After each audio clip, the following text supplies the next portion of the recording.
Selamat datang di materi kuliah farmasi industri. Pada pertemuan kali ini kita akan membahas tentang kegiatan alih daya. Kegiatan alih daya ini terdapat pada CPOB terbaru yaitu CPOB 2018.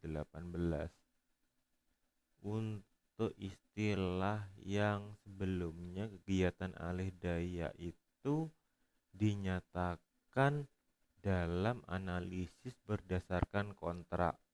Nah, perbedaannya yang mencolok adalah pada kegiatan alih daya ini sudah diatur bagaimana cara apabila ada proses maklun atau tol in maupun tol out yang eh, digunakan pada suatu proses produksi.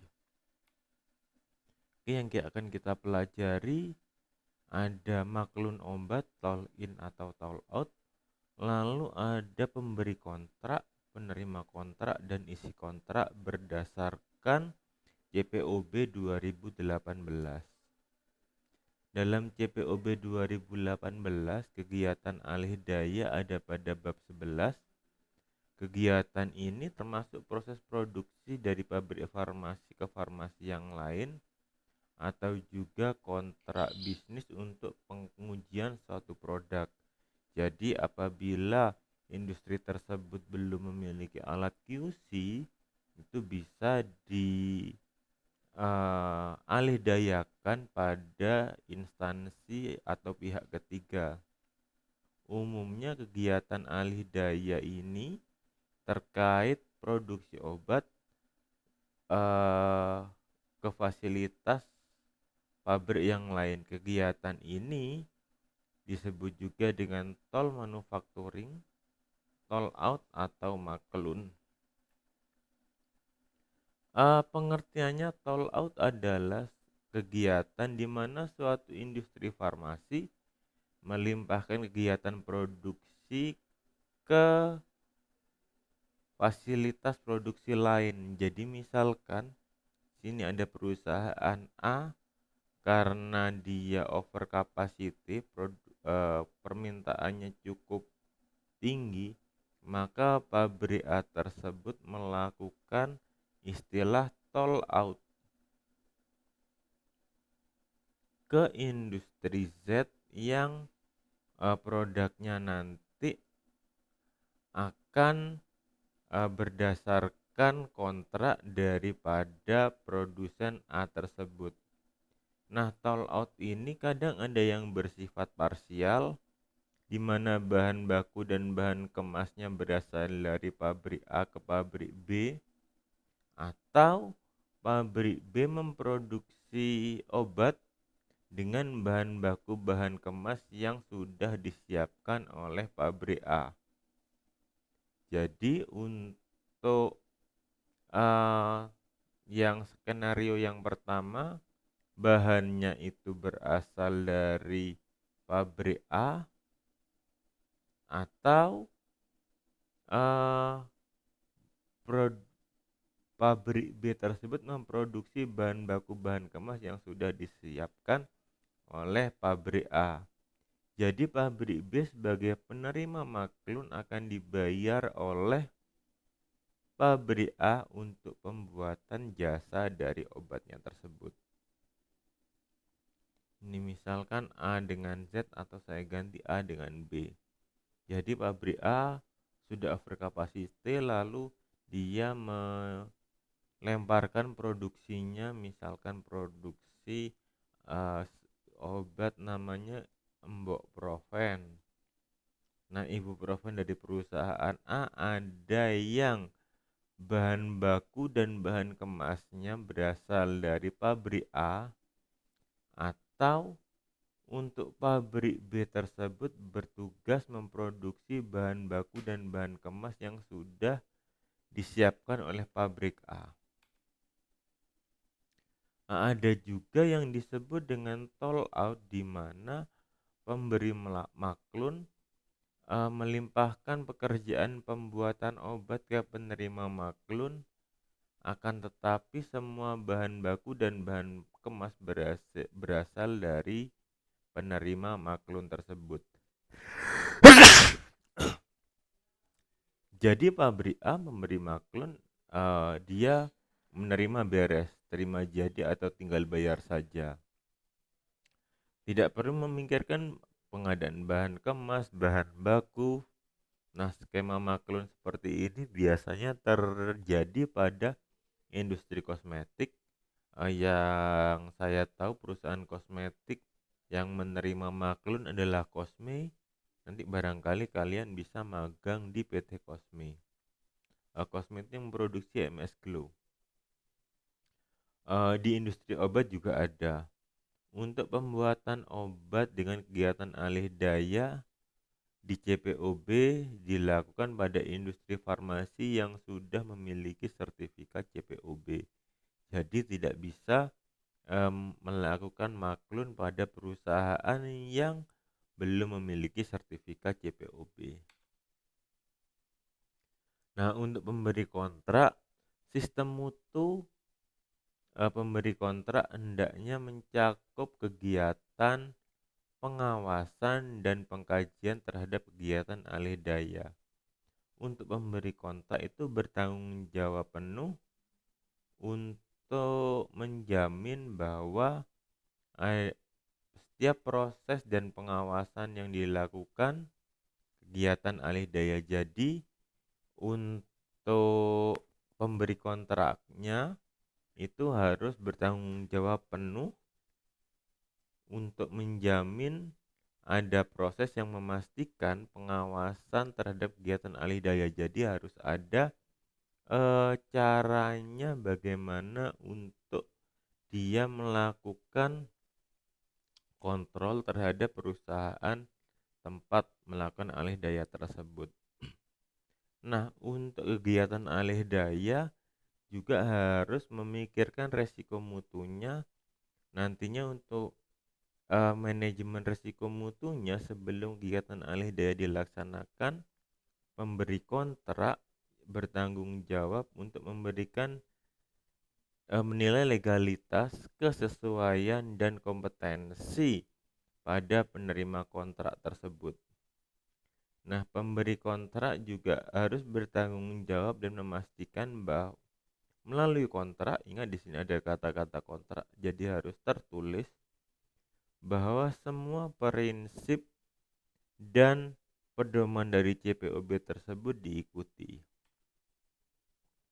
Nah, selanjutnya resiko yang harus diperhatikan adalah pemberi kontrak menyediakan semua informasi yang berkaitan dengan pekerjaan untuk dilakukan alih daya yang sesuai dengan peraturan yang berlaku dan izin produk dari produk tersebut.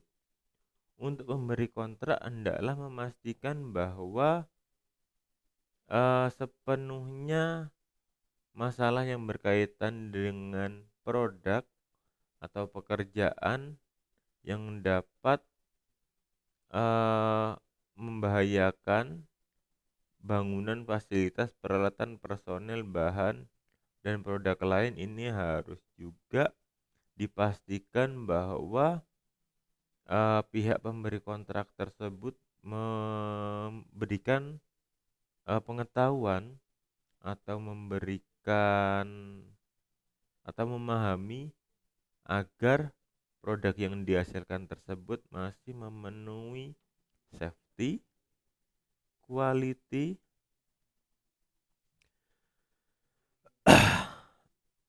identity, purity, dan potensi. Lalu untuk pemberi kontrak itu selalu meninjau dan mengkaji dan melakukan perbaikan apabila diperlukan dan pelaksanaannya juga harus dipantau. Nah, kepala mutu untuk pemastian pemberi kontrak itu bertanggung jawab untuk mengaji dan menilai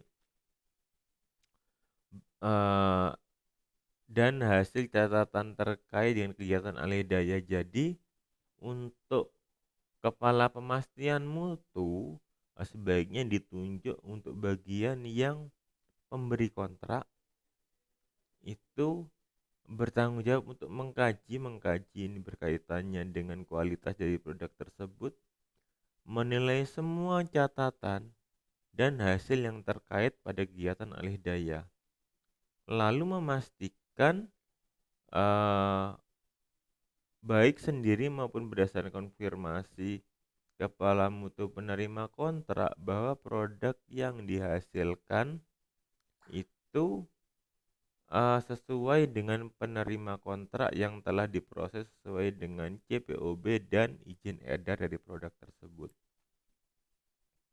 Itu kewajiban pemberi kontrak. Lalu kewajiban penerima kontrak.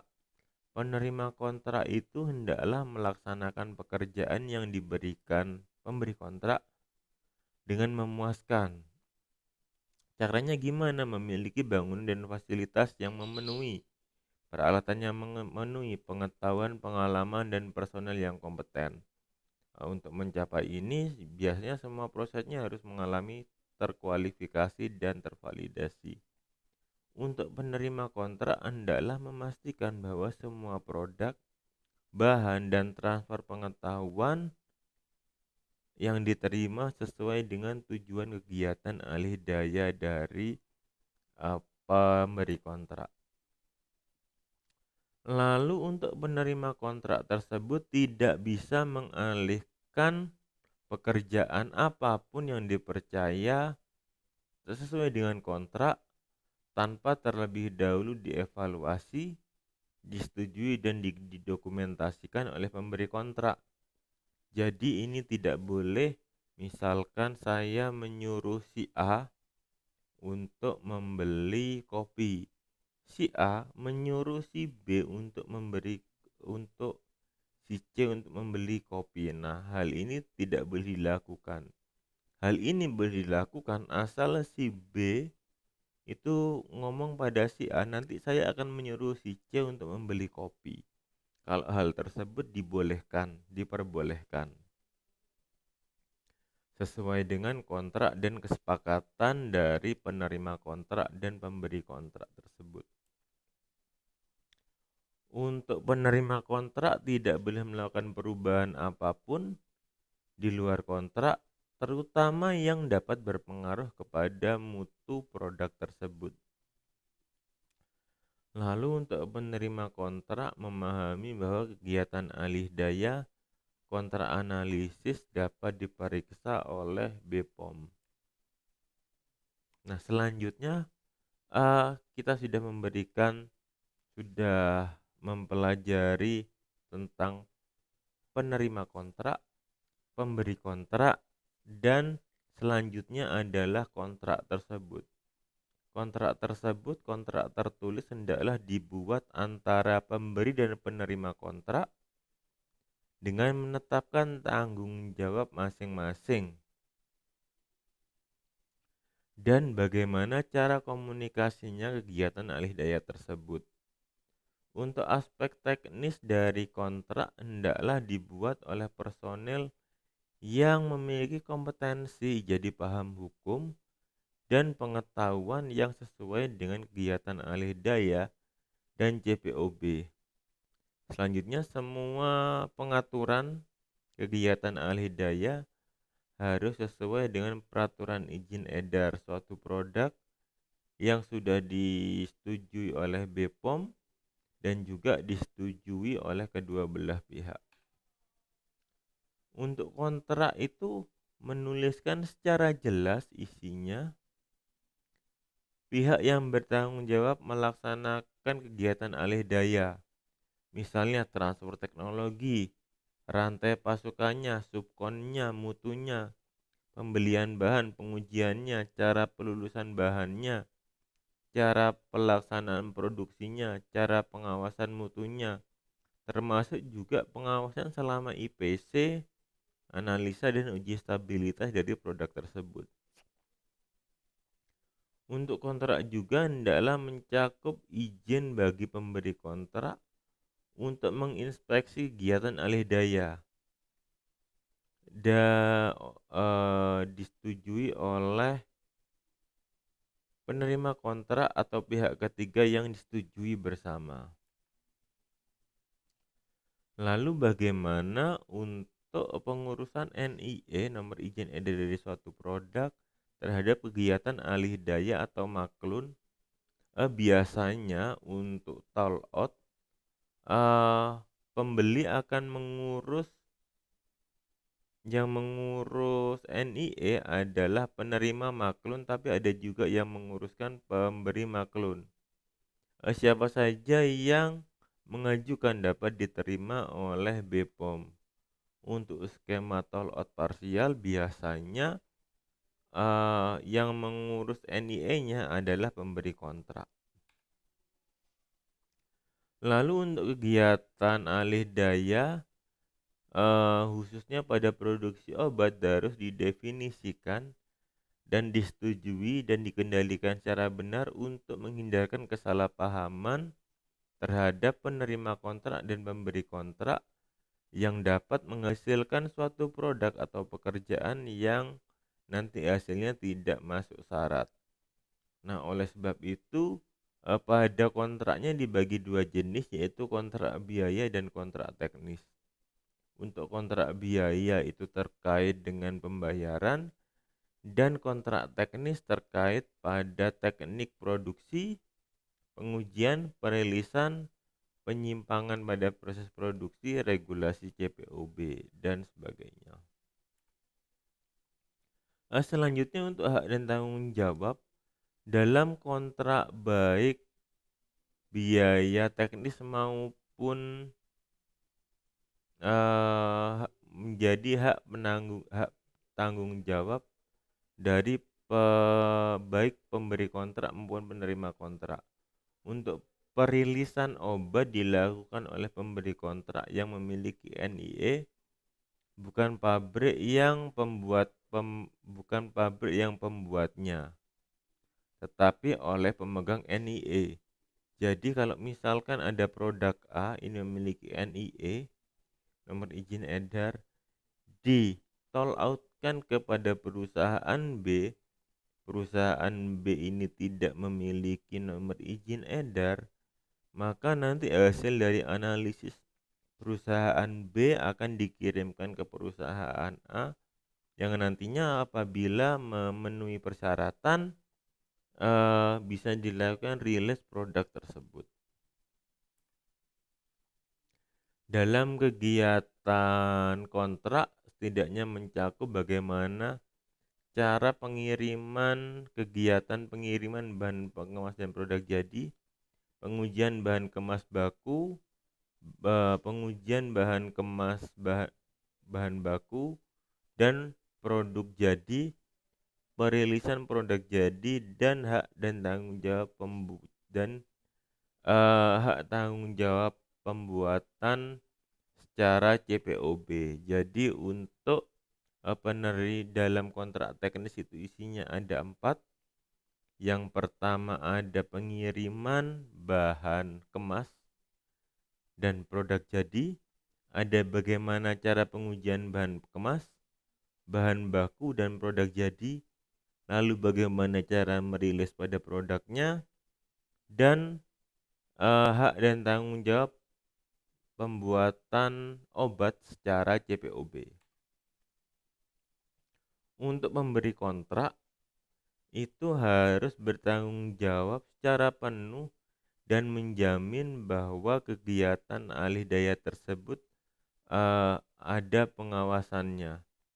Harus diperiksa legalitas produksi oleh perusahaan penerima kontrak dan dicek masa berlaku sertifikat CPOB untuk menghindari masalah hukum di kemudian hari. Dalam pelaksanaannya ada toll in toll out. Untuk kegiatan transfer produksi ataupun transfer pengujian itu harus jelas sehingga informasi terkait obat yang dikerjakan harus dilakukan oleh penerima kontrak secara benar. Pemberi kontrak harus melakukan evaluasi secara berkala dan memastikan bahwa penerima kontrak tersebut melaksanakan produksi sesuai dengan CPOB yang berlaku dan dapat dilakukan audit oleh pemberi kontrak terhadap penerima kontrak untuk menilai kesiapan produksi obat tersebut harus sesuai dengan CPOB. Untuk penerima kontrak tidak boleh melimpahkan pekerjaannya kepada pihak ketiga kecuali kecuali kecuali harus dengan persetujuan pemberi kontrak.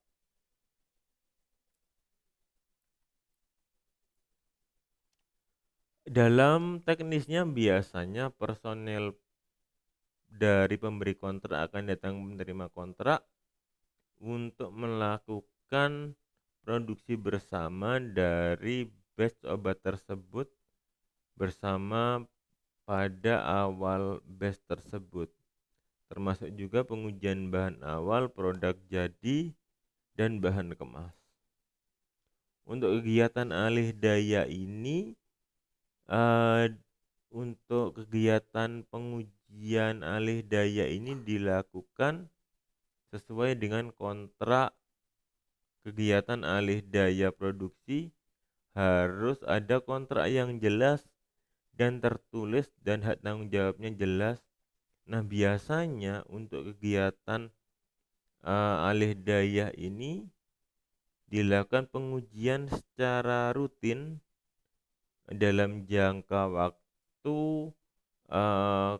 lebih dari 6 bulan. Kalau sudah lebih dari 6 bulan biasanya dilakukan pengecekan lagi terhadap perusahaan penerima kontrak.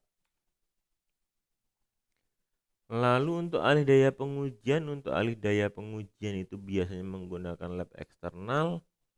Biasanya hanya terdapat 2 kali, kontraknya hanya terdapat 2 kali, tidak perlu membuat kontrak teknis, tetapi cukup dengan kontrak penawaran pengujian. Oke, terima kasih. Apabila ada pertanyaan, mari berdiskusi.